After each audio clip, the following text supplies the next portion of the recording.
All right, so I'm back. My final video of the night. Looking forward to the downvote I've been getting on all my votes the last couple of days. Glad to see you back. Um, now, and it's funny. Anyways, I'm not getting into that right now. But it is funny. Um, so Spengler Cup. I had some Americans asking me about the Spengler Cup, so I'm going to read off a little bit here about Team Canada winning the Spengler Cup, the most recent one, on New Year's Eve. HC Lugano will have to wait for its first Spengler Cup trophy. Team Canada successfully defended its title with a 5-2 victory over the Tissanesi on New Year's Eve.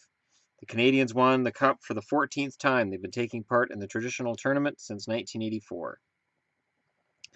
When Canadian ice hockey professionals get to wear the Maple Leaf jersey, their pride and determination can move mountains. And that strong unit with the team's best interest in mind, once again seen in the final of the 90th Spengler Cup. 90th.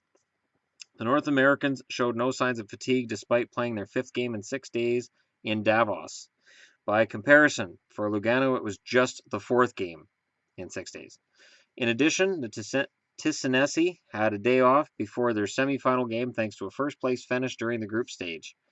The final began unthinkably bad for Canada. Dario Bergler made it 1-0 for Lugano on the first shot only 31 seconds in the game, but after Che Genoway's equalizer, the Canadians gained momentum. The game winner was scored to begin the second period. Within exactly 2 minutes, Marc-Andre Pouliot and Corey Emerton, with a shorthanded solo, put the North Americans up 3-1. A spicy detail: just before Bergler had narrowly missed making it 2-2. This is obviously translated because it's really, really awkward. I swear I'm reading it word for word, and it's a little awkward. Even before second intermission, Team Canada's top scorer Andrew Ebbett sealed the game for his team with its fourth goal. Canada's compact defense, aided by the strong netminder Zach Fucale, did not give up more than Bergler's second goal.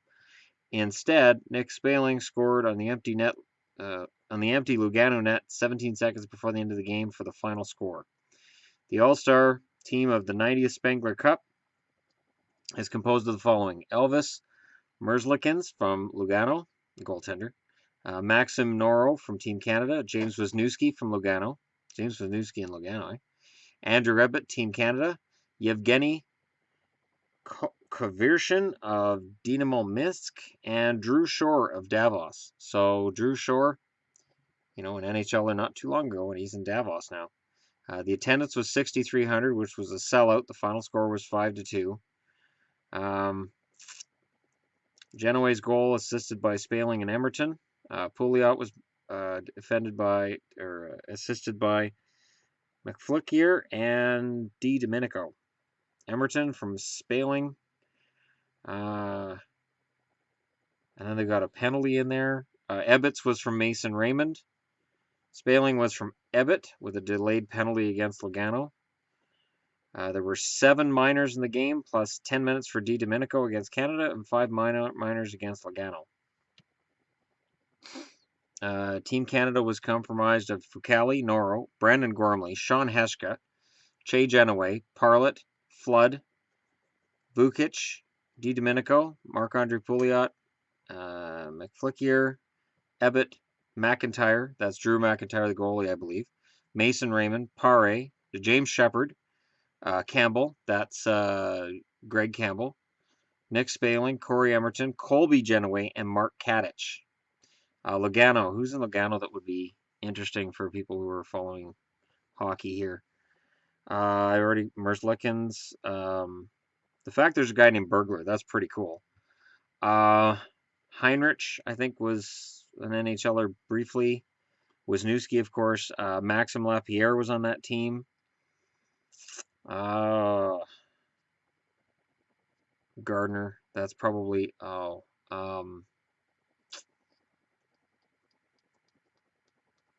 the name escapes me. I know Gardner played with the German league too. I know who it is. Lugano was without Damian Brunner. Julian Vauclair was also on their list of not playing. Yeah, and then it's weird from there. So the wording is odd. the trophy is odd. I'm going to save that picture. I'm going to use that for the, well, maybe I'm not. No, it is right protected. Alrighty, so Spengler Cup. The Spengler Cup's an annual invitation ice hockey tournament held in Davos, Switzerland.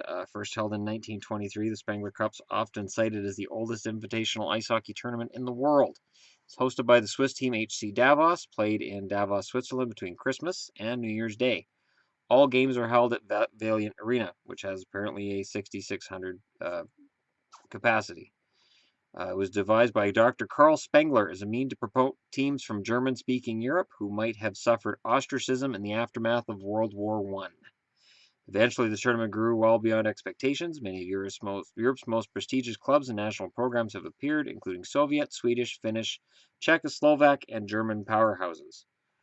So, Team Canada has played, Team USA has played, NCAA teams have played, AHL Calder Cup champions have played, OHL teams have played, and Team Japan played in 1971. Okay.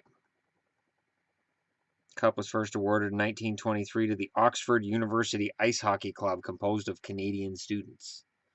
The tournament was then dominated by Czechoslovak and Soviet teams from 1965 to 1983. In 1984, Team Canada began participating and has since won the Cup 14 times because Canada.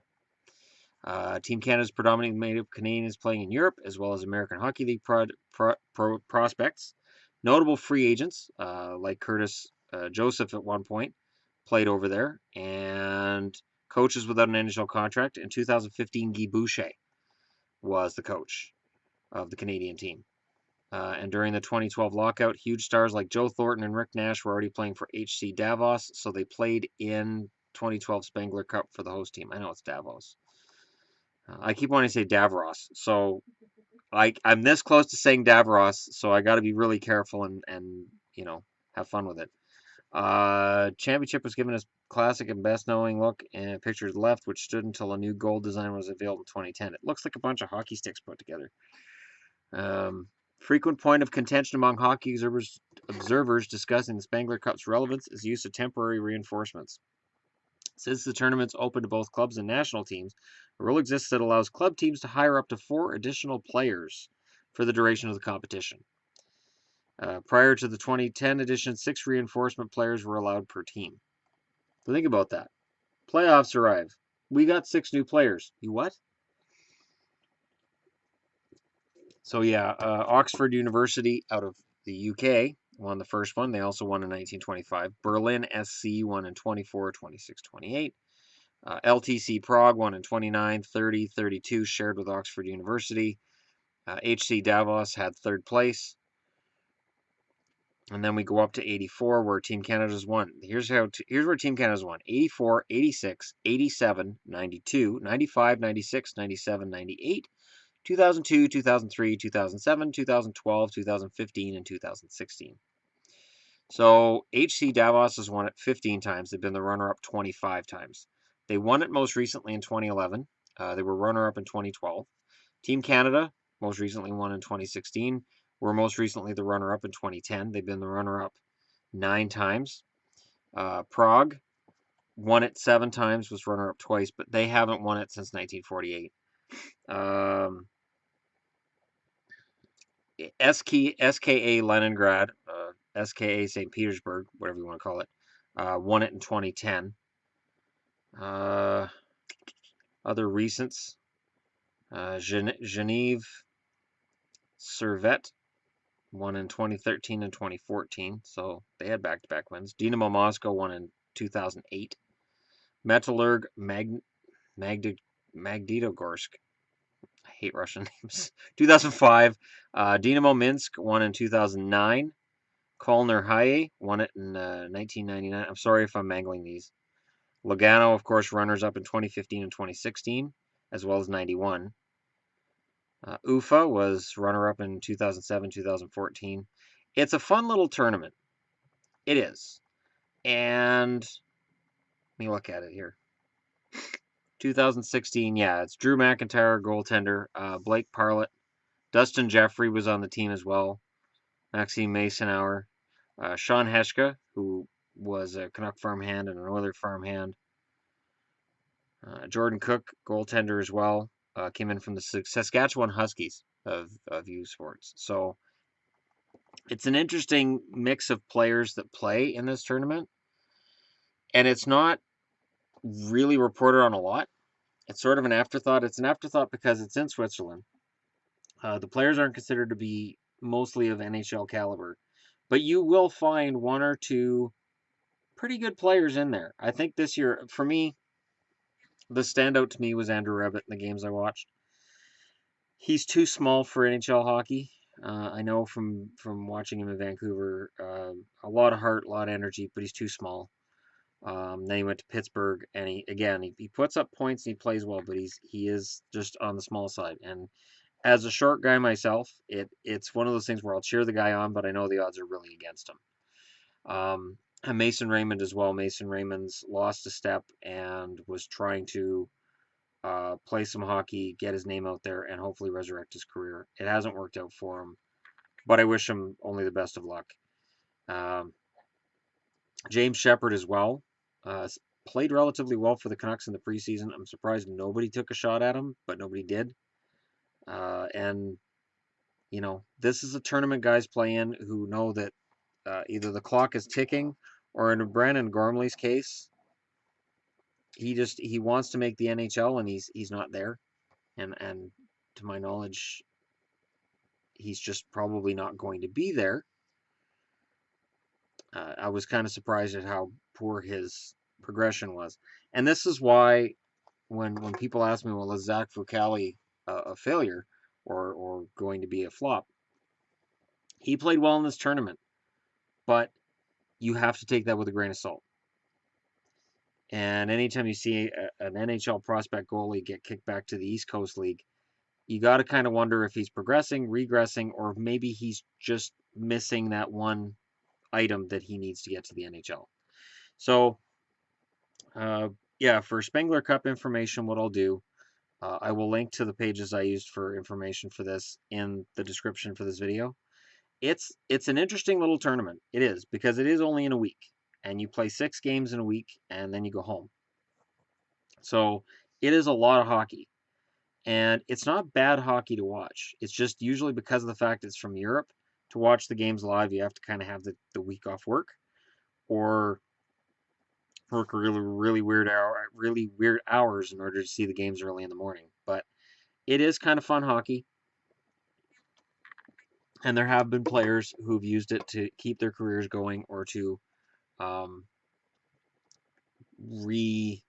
their careers. I knew Curtis Joseph had played in that tournament. And Cujo had his moments where he'd have to hold out or, struggle to find exactly the right contract or the right fit for himself. He was one of the best goalies, and it's a shame that happened to him from time to time, but it did. So, anyways, I hope this has enlightened people. Any further questions, comments, you can leave them below. And if you're just browsing through, don't forget to hit like and subscribe. So, again, I'm willing to branch out. I didn't watch the CHL game today that I wanted to. I really wanted to get a look at Zach Senyshyn. And it didn't strike me that I wasn't going to have the time to do it until we were already at the mall.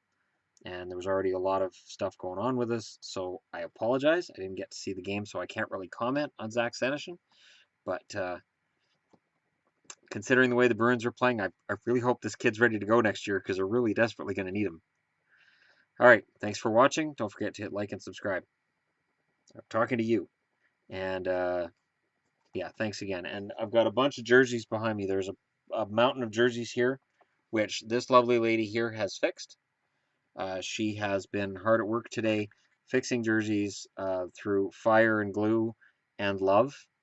And I will be able to sometime tomorrow or the day after. We'll see. I want to do it tomorrow.